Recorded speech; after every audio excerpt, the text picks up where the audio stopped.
قائد اعظم اللہ نے ان کو سب کچھ دیا تھا. سارے برٹش انڈیا میں سب سے کامیاب نمبر 1 بیرسٹر تھے،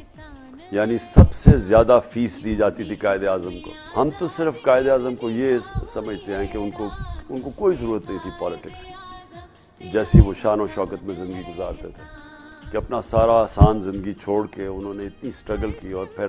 آخری دنوں میں ان کو کینسر تھی، لنگ کینسر. صرف 4 ہفتے پہلے یا 3 ہفتے پہلے جب وہ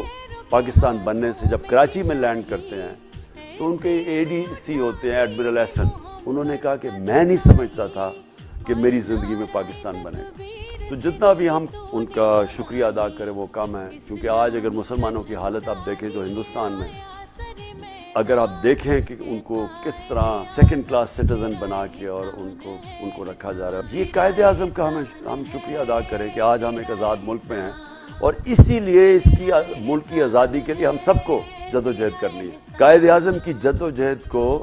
اگر ہم نے جسٹیفائی کرنا ہے، ہم نے ان کی روح کو خوش کرنا ہے، تو ہمیں حقیقی آزادی کے لیے پوری جدوجہد کرنی پڑے گی.